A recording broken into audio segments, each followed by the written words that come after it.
Good morning, students. Today we are starting chapter 2 from ninth class. Geography chapter Physical Features of India. जो India है उसके physical features. Firstly introduction. We all know very well जो India है एक vast country है और हम अगर इंडिया को देखते हैं तो इंडिया में जो भी फिजिकल डिवीज़न है वो अनइक्वल है, कहीं से भी इक्वल नहीं है. कहीं पर लैंडलिंग एरियाज हैं, माउंटेन्स हैं, हिल हैं, रिवर्स हैं, तो अलग अलग डिवीजन्स हैं. तो आज हम उन्हीं डिवीजन्स को सेपरेट डिस्कस करेंगे. India's physical features pledge.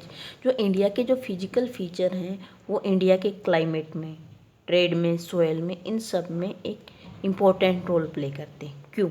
क्योंकि जो इंडिया के फिजिकल फीचर्स हैं, अगर हम नॉर्दर्न पार्ट की देखते हैं तो सबसे नॉर्दर्न पार्ट हिमालय माउंटेन है. ऑलवेज स्नो कवर्ड एरियाज है. स्नो कवर्ड है तो वहाँ का टेम्परेचर लो मिलेगा. अगर हम नॉर्दर्न प्लेन की देखते हैं तो टेम्परेचर मॉडरेट मिलेगा, सोयल फर्टाइल मिलेगी. इसी तरह दूसरे एरियाज, फॉर एग्जांपल ये डेजर्ट एरियाज प्रोडक्शन भी जो क्रॉप प्रोडक्शन है वो भी ज़्यादा नहीं होता है, वहाँ पर टेम्परेचर भी हाई रहता है. तो इसीलिए इंडिया के जो अलग अलग फीचर्स हैं वो अलग अलग वहाँ के टेम्परेचर में, ट्रेड में, सोयल में एक इम्पोर्टेंट रोल प्ले करते हैं और अलग अलग लैंडफॉर्म की फॉर्मेशन करते हैं. जो अलग अलग लैंडफॉर्म की फॉर्मेशन होती है उसके लिए कुछ टेक्टोनिक प्लेट्स, जो टेक्टोनिक प्लेट थ्योरी होती है वो इनके लिए मेनली रिस्पॉन्सिबल होती है. टेक्टोनिक प्लेट थ्योरी को बाद में डिस्कस करेंगे. फर्स्टली हम देखते हैं जो इंडिया के फिजिकल डिवीजन कौन कौन से हैं, किन किन फिजिकल डिवीजन में इंडिया को डिवाइड किया है. हिमालयाज माउंटेन्स हिमालय सबसे, जो इंडिया का सबसे नॉर्दर्न पार्ट है उसमें हिमालयाज माउंटेन लाइक करती हैं. उसी में इंडिया की सबसे हाईएस्ट भी K2 ऑलवेज स्नो कवर्ड रहती हैं. सेकंड नॉर्दर्न प्लेन एरिया, जो हिमालयाज माउंटेन्स हैं उसके नीचे वाला एरिया नॉर्दर्न प्लेन एरिया है, जो मेनली जो गंगा, यमुना, इन रिवर्स के का एरिया है. जो ये रिवर्स हैं ये अपने साथ हिमालयाज से अपने साथ जो डिपोजिशन लाती हैं वो इन प्लेन एरियाज में डिपॉजिट करती हैं. फर्टाइल जो प्लेन ये एरियाज क्या हैं, सबसे फर्टाइल पार्ट हैं. जो मेन क्रॉप वीट, राइस इनकी ग्रोइंग के लिए मेन है. और उसके बाद आता है पेनिनसुलर प्लेटू. जो पेनिनसुला प्लेटू है उसकी फॉर्मेशन में, पेनिनसुला क्या होता है, वो एरिया जो 3 साइड वाटर कवर्ड हो. पेनिनसुला जो 3 साइड वाटर कवर्ड हो. Indian desert you know very well in Rajasthan. Coastal plains वो एरिया जो इसके सी के आसपास का एरिया, जो क्या है लैंड एरिया, सी के आसपास का लैंड एरिया, उसको हम कोस्टल प्लेन्स बोलते हैं. Islands, we know very well 2 island group, Andaman Nicobar island and Lakshadweep. अब हम डिस्कस करेंगे थ्योरी ऑफ टेक्टोनिक प्लेट्स. क्या है टेक्टोनिक प्लेट्स की थ्योरी और क्या इसके लिए किस तरह रिस्पॉन्सिबल है. जो इंडिया के फिजिकल डिवीजन हुए हैं उनके लिए टेक्टोनिक प्लेट की क्या मेन प्रेजेंस है. जो टेक्टोनिक प्लेट्स हैं, how physical features are formed and what are the role of plates.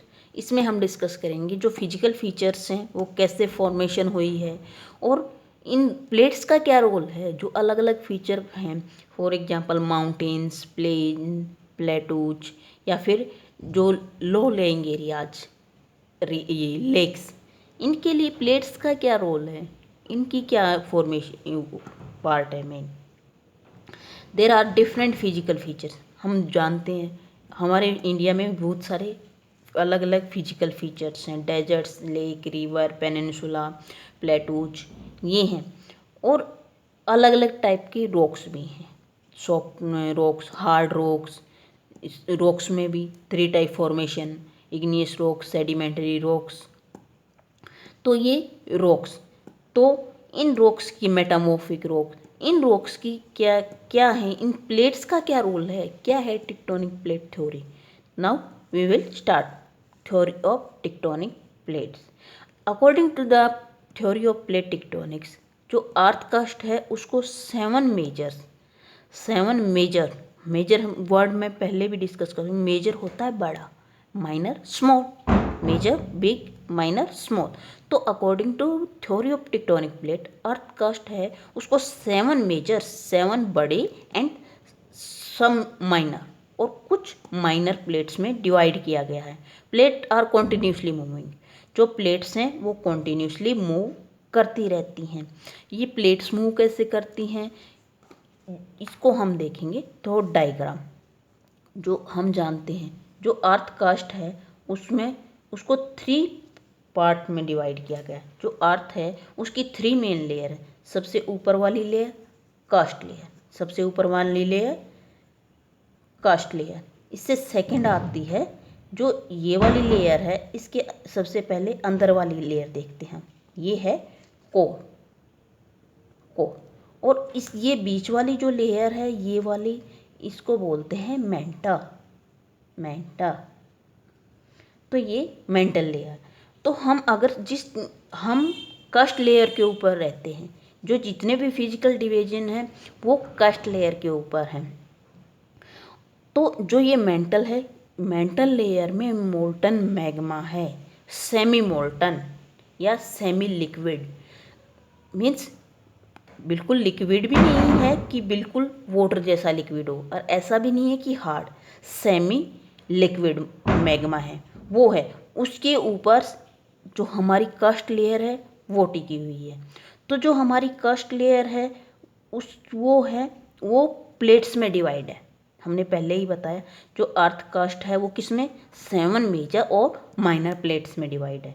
तो जो ये वाली लेयर है ये इन 7 मेजर प्लेट्स के ऊपर और कुछ स्मॉल प्लेट्स के ऊपर टिकी हुई है, और इनके नीचे क्या है, सेमी मोल्टन मैग्मा। तो ये सेमी मोल्टन मैग्मा है। ये प्लेट्स हमेशा मूव करती रहती हैं, हिलती रहती हैं। ऐसा नहीं है कि ये हाई स्पीडली, ये बहुत ज़्यादा स्लो स्पीड से, वेरी स्लोली स्पीड से मूव करती हैं। इनकी मूवमेंट हम महसूस भी नहीं कर सकते, वी कांट फील, हम फील भी नहीं कर पाते, इतनी स्लो होती है। फिर भी क्या है, ये प्लेट्स मूव करती हैं। तो जब ये प्लेट्स मूव करती हैं तो इनमें अलग अलग इनकी होती हैं। कभी ये क्या है, एक दूसरे से फोल्ड हो जाती हैं। ये क्या है, कभी फोल्ड हो जाती, कभी इनमें फॉल आउट हो जाता है, और कई बार ये वोल्केनिक इरप्शन का रीजन भी बनती हैं। क्यों ये प्लेट्स जब मूव करती हैं तो इन प्लेट्स के मूव करने से इनकी फॉर्मेशन कैसे होती है, लैंडस्फॉर्म की या फिर दूसरे फिजिकल फीचर्स की फॉर्मेशन कैसे होती है, वो हम डिस्कस करेंगे। This leading to folding, faulting and volcanic activity. इसको हम बाद में देखेंगे कि जो ये है कॉन्टिन्यूसली मूविंग है वो folding, faulting and volcanic activities के लिए कैसे रिस्पॉन्सिबल है। ड्यू टू द मूवमेंट, अब जब हमने देखा कि वो प्लेट्स हम मूव करती हैं, अगर वो प्लेट्स मूव करेंगी तो ओबियसली चेंजेज होंगे। वो चेंजेज कैसे होते हैं, due to the movement of plate many changes occur. जो इनकी प्लेट्स की मूवमेंट होती है उसके कारण बहुत सारे चेंजेज आते हैं। इन चेंजेज को डिस्कस करने से पहले हम प्लेट्स मूवमेंट करेंगे। ये प्लेट्स हैं, ये इक्वली मूवमेंट नहीं करती हैं। सभी प्लेट्स की मूवमेंट एक जैसी नहीं होती है। इन प्लेट्स की 3 टाइप की मूवमेंट होती है, कॉन्वर्जेंट प्लेट्स, डाइवर्जेंट प्लेट्स और ट्रांसफॉर्म बाउंड्रीज। जो ये प्लेट्स हैं ये 3 टाइप की होती हैं, convergent plate, divergent and transforms boundary. पहले हम डिस्कस करेंगे कॉन्वर्जेंट प्लेट। क्या होती है कॉन्वर्जेंट प्लेट, कैसे ये मूव करती हैं,